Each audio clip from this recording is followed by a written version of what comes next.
বিষয়কে আমরা আলোচনায় যাব ইনশাআল্লাহ। আলহামদুলিল্লাহ রাব্বিল আলামিন ওয়া সলাতু ওয়াসসালামু আলা সাইয়্যিদিল মুরসালিন নবিয়িনা মুহাম্মদ ওয়া আলা আলিহি ওয়া সাহবিহি আজমাইন আম্মা বা'দ। প্রিয় ভাইরা আমার, আমরা আরেকটি বিষয় উপস্থাপন করতে চাই, সেটা হচ্ছে যে যেই ব্যক্তি আল্লাহর দোহাই দিয়ে আপনার কাছে আমার কাছে কিছু চাইবে, তাকে আমরা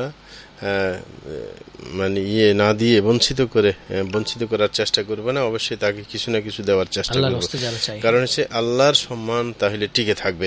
দুনিয়াতে আপনি যদি কারোর কাছে কোনো বড় কারোর নাম দিয়ে চান, যদি না দেন, সে অসম্মান বোধ করে। আসসালামু আলাইকুম রাহমাতুল্লাহ। জি, প্রশ্ন করবেন, বলুন। ফোনটা কেটে গেল। জি, সে আলোচনা যাব আমরা। জি, রাসূল আকরাম সাল্লাল্লাহু আলাইহি ওয়াসাল্লাম থেকে, হযরত ইবনে ওমর থেকে বর্ণিত, রাসূল আকরাম সাল্লাল্লাহু আলাইহি ওয়াসাল্লাম বলেন, মান ইসতাআযা বিল্লাহি ফাআইযুহু, যে কেউ যদি সেটা ফোন নেনি। আসসালামু আলাইকুম। ওয়ালাইকুম আসসালাম ওয়া রাহমাতুল্লাহি ওয়া বারাকাতুহু। জি, বলুন। প্রশ্ন হলো যে কেউ যদি কিছু চায়, আমার কাছে যদি হয়তো কিছু থাকে, হ্যাঁ, সেটা তো দিলে ভালো, তাই না? মানে টাকা হোক কিংবা কোনো অর্থ। আপনি কি জানতে চাচ্ছেন? সে যদি নিয়ে না দেয়, তাহলে এটা বুঝতে পেরেছি, আমি না করতে পারবো? আসসালামু আলাইকুম রাহমাতুল্লাহ। ওয়ালাইকুম সালাম। জি, আমার দুটো প্রশ্ন আছে। জি। প্রথম প্রশ্ন হচ্ছে, সরকার থেকে বিভিন্ন প্রতিবন্ধীদের যে ভাতা প্রদান করা হয়, এই টাকাগুলো নেওয়া জায়েজ হবে কিনা? দ্বিতীয় প্রশ্ন, ব্যাংকে টাকা রাখলে আমি যদি কোনো ইন্টারেস্ট না নিয়ে থাকি, যদি আমার যে মূল টাকা থাকে আমি যদি সেটাই নেই, সেক্ষেত্রে কোনো গুনাহগার হবে কিনা এই বিষয়? জি, আমাদের সাথেই থাকবেন। ওই যে চাই, কিন্তু ওই যে মানুষ দেয় না, তাই দিতে চায় না মানুষকে। জি, যখন আপনার ব্যাপার এমন হয় যে আপনার কাছে কিছু চাইলে আপনি দিলেন, কিন্তু সে আর রিটার্ন দিচ্ছে না, এটা মানুষের স্বভাব খারাপ। হ্যাঁ, মানুষের কৃতজ্ঞতা আদায় করে না, কারণ তার প্রয়োজনে যখন কেউ কিছু দিয়েছে সেটা অবশ্যই ফেরত দেওয়া দরকার। রাসূলের নিয়ম ছিল যে কেউ অবদান রাখলে তার কি শুকরিয়া আদায় করতেন, এবং তাকে সেই অনুপাতে দিতেন বা তার চাইতে ভালো কিছু দিতেন। সুতরাং তার অভ্যাস খারাপ। জি, আল্লাহ তাকে হেদায়েত দিন। আসসালামু আলাইকুম, বলুন। ওয়ালাইকুম সালাম রাহমাতুল্লাহ। জি, বলেন, প্রশ্ন করবেন। কেউ নাই, আমি তার কি ব্যবস্থা করতে পারি? জি, আমার কেউই নাই, আমার বয়স হয়েছে এখন 40-41 এর উপরে আর কি। 43 কি 43 কেমন হবে? তা আমার কি কোনো বুদ্ধি নাই, কোথাও যদি যাবো, কোনো ব্যবস্থা বানি নাই। আমার স্বামীও আমাকে দেখতে পারে না, আমি কি করতে পারি এর জন্য? জি, আমাদের সাথে থাকবেন ইনশাআল্লাহ। আসসালামু আলাইকুম, বলুন। আসসালামু আলাইকুম। জি জি, বলুন, প্রশ্ন করবেন। আসসালামু আলাইকুম। ওয়ালাইকুম সালাম রাহমাতুল্লাহ, বলুন। হুজুর বলছেন না? জি জি, বলুন। হ্যাঁ, বলুন। ওই যে জি, প্রশ্ন করবেন। হ্যাঁ, ওই যে হুজুরে যে বললো যে ডিলাগুলো টিস্যু দিয়ে ব্যবহার করলে হয়, আবার পানি দিয়ে ব্যবহার করলেও হয়। তো এখন যদি ধরেন কুলুপের ব্যাপারটা, প্রস্রাব করার পরে যদি আমি পানি ব্যবহার করলাম, টিস্যু ব্যবহার করলাম না, তখন তো আমি যখন পানি ব্যবহার করে উঠে যাই, তখন তো আমার প্যান্ট বা ট্রাউজার যেটা পরে থাকে এটার মধ্যে তো লাগে।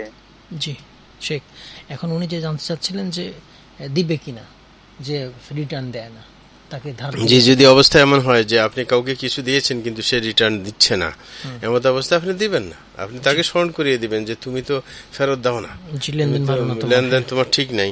হ্যাঁ, সুতরাং দিবে না, এটা তার অধিকার। সে কেন এমন ভাবে দিবে যে তার অধিকার নষ্ট হয়ে যাবে? প্রতিবন্ধী ভাতা নিতে পারবে কিনা সরকারি? যেটা, জি, ধন্যবাদ। প্রতিবন্ধী ব্যক্তি সরকারি ভাতা নিতে পারবে, কারণ এটা সরকারের দায়িত্ব। কোনো জনগণের কোনো সমস্যা হইলে তার ব্যাকআপ দেওয়ার দায়িত্ব হচ্ছে সরকারের। সুতরাং সরকার যখন দিচ্ছে আপনি নেবেন, অবশ্যই নেবেন। জি, ব্যাংকে শুধু মূল টাকা নিতে চায়, আর ব্যাংকে যদি আপনি মূল টাকা রাখেন, আপনি ব্যাংকের কোনো লাভ না নেন, তাইলে সেটা অবশ্যই ভালো, অসুবিধা নাই। আপনি মূল টাকা হিসাব করে বাকি যে টাকা আসে ব্যাংকে রাখলে কিন্তু সুদ আসে যায়, কিন্তু সেটা আপনি উঠিয়ে নিয়ে আপনার স্টেটমেন্ট দেখে সেটা অন্যকে দিয়ে দিবেন। জি, আসসালামু আলাইকুম। জি, প্রশ্ন করবেন। জি, প্রশ্ন করবেন। ওয়ালাইকুম সালাম।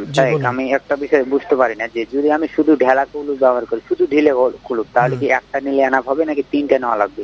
জি, শেখ, যে ঢিলাগুলো আপনার করার ক্ষেত্রে আপনি একটা নিয়ে যদি কাজ হয়ে যাবে, হ্যাঁ, 3টা নেওয়া বাধ্যতামূলক নয়, কিন্তু যদি একটা নিয়ে হয়ে গেছে তারপর আপনি 3টা ব্যবহার করতেছেন, অসুবিধা নেই।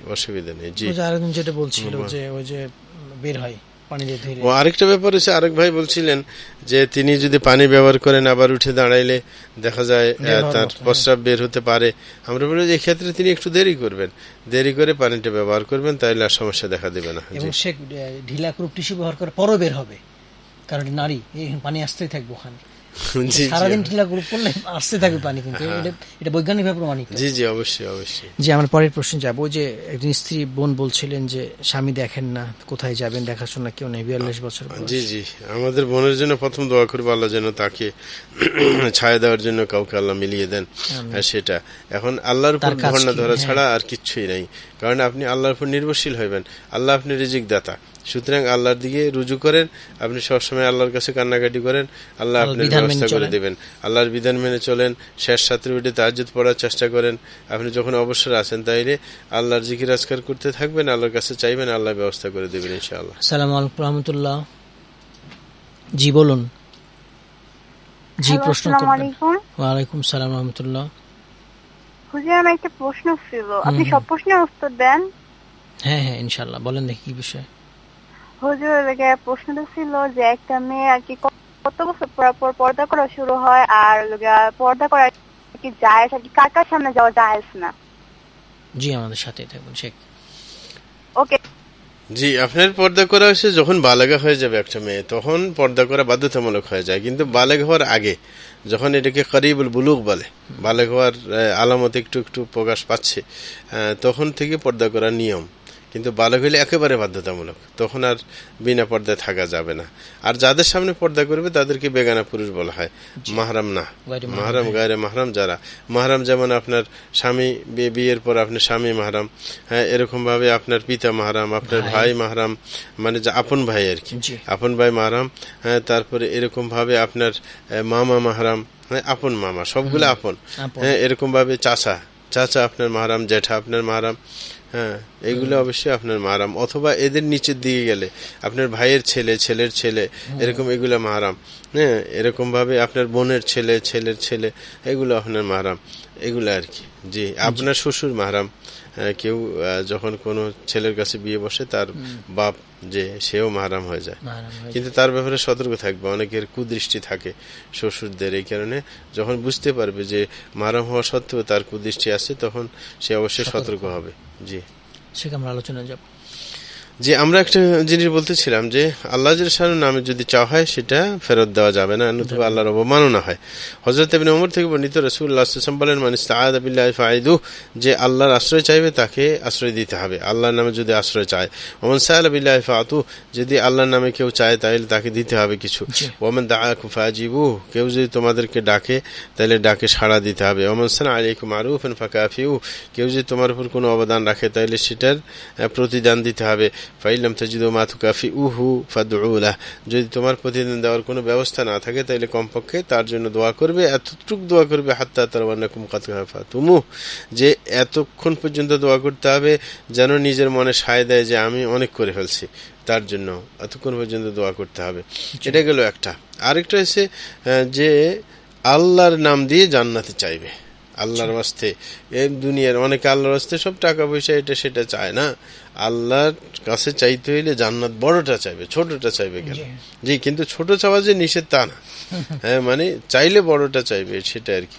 রাসূল আকরাম সাল্লাল্লাহু আলাইহি ওয়াসাল্লাম বলেন, লা ইউসরাবু ওয়াজহিল্লাহি ইলাল জান্নাহ, যে আল্লাহর দোহাই দিয়ে চাওয়া হবে জান্নাত। হ্যাঁ, কারণ আল্লাহ যেরকম বড়, আল্লাহর কাছে চাইতে হবে বড়। আরেকটা জিনিস, যে কখনো কোনো কিছু ঘটে গেলে লাউ বলবেন না, যদি শব্দ।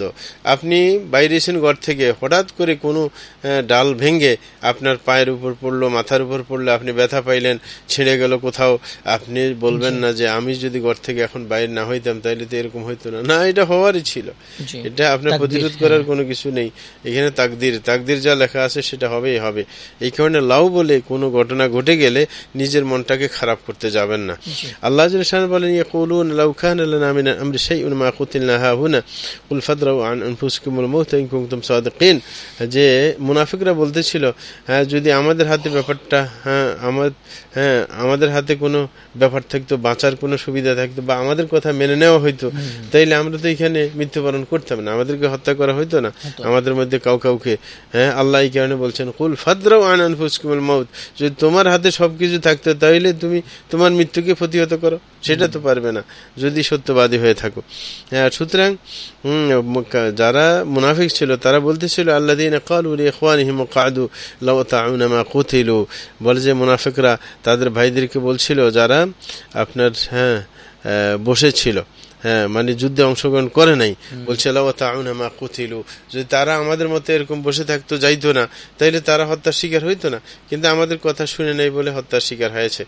আমরা বলবো যে এইগুলা বলা চলবে না, লাউ বলা চলবে না, কারণ তার হত্যার শিকার হয়েছে মানে এটা তার কপালে ছিল, তার ভাগ্যে লেখা ছিল।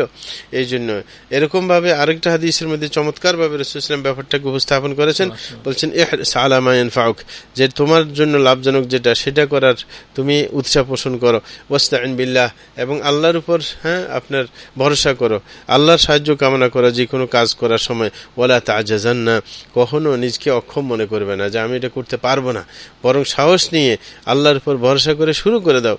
ফাইন আসাবাকা শাইউন ফালা তাকুল লাউ আন্নী ফাআলতু কাযা লাকানা কাযা ওয়া কাযা, যদি তোমার কোনো সমস্যা ঘটে যায় তখন এটা বলতে যাবে না যদি আমি এরকম করতাম তাইলে এরকম ঘটতো না, না, ওয়ালাকিন কুল কদ্দারাল্লাহু মা শাআ ফাআল, বরং বলবে আল্লাহ ভাগ্যে লিখে রেখেছেন এবং আল্লাহ যা চেয়েছেন তা করেছেন। ফাইন্না লাউ তাফতাহু আমর শাইতান, বলছে যদি বলাটা এটা শয়তানের আপনার কাজ চালু করে দেয়। সুতরাং শয়তানকে সুযোগ দেওয়া যাবে না। শয়তান এই লাউ বলে মানে যদি বলে আপনার কাজ করে, যদি আপনার মানে অভিধানে আছে। অনেকে বলে যে লাউ, আবার বলতে গেলে যে শরীয়তে লাউ বলতে কিছু নেই, না, শরীয়তে এবং অভিধানে লাউ আছে, কিন্তু লাউয়ের ব্যবহার মানে শরীয়তের দৃষ্টিকোণ হচ্ছে যেটা ঘটে গেছে সেটার ব্যাপারে লাউ বলবে না, লাউ বলবে না, কিন্তু যদি সামনের কিছু হয় তাহলে বলতে পারো যে যদি এটা হয় তাহলে এটা হবে, মানে স্বাভাবিক, কিন্তু পিছনের কথার জন্য লাউ বলা যাবে না, যদি বলা যাবে না, যা ঘটে গেছে আল্লাহ বরাদ্দ রেখেছেন তাই বলে ঘটছে। আরেকটা ব্যাপার আমাদেরকে বলতে হবে, সেটা হচ্ছে বিশেষ করে মহিলারাই কাজ করে।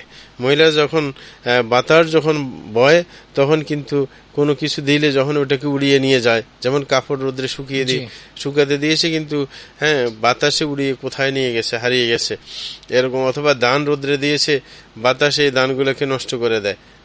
মানে ধানকে আপনি পরিষ্কার করতে গেছে, দেখা যায় বাতাস ঝামেলা করে, তখন বাতাসকে গালি দেয়, এই গালি দেওয়া যাবে না।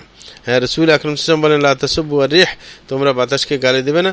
ফাইদা রাআইতু মিনহা মা তাকরাহুন, যদি দেখো বাতাসে তোমার ক্ষতি করতেছে তাহলে একটা দোয়া বলবে, সেটা হচ্ছে কি আল্লাহুম্মা ইন্না নাসআলুকা মিন খাইরি হাযিহি আর-রিহ ওয়া খাইরি মা ফিহা ওয়া খাইরি মা উমিরাত বিহি ওয়া নাউযুবিকা মিন শাররি হাযিহি আর-রিহ ওয়া শাররি মা ফিহা ওয়া শাররি মা উমিরাত বিহি, যেটা তিরমিজির হাদিসের মধ্যে আছে যে হে আল্লাহ, আপনি আপনার কাছ থেকে এই বাতাসের কল্যাণ চাচ্ছি এবং এই বাতাসের মধ্যে যে কল্যাণ নিহিত আছে সেটা চাচ্ছি, এবং এই বাতাসকে যে কল্যাণের আদেশ করা হয়েছে সেটা আমি চাচ্ছি, এবং আপনার কাছে আশ্রয় চাচ্ছি এই বাতাসের অকল্যাণ থেকে।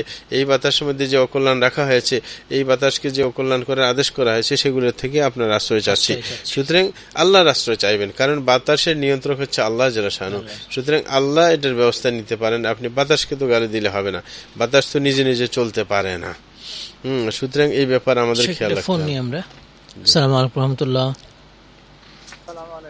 ওয়ালাইকুম আসসালাম রাহমাতুল্লাহ। জি বলুন। জি, প্রথম হলো পানি বা যে কোনো খাবার বসে খাওয়ার উপকারিতা এবং দাঁড়িয়ে খাওয়ার অপকারিতা।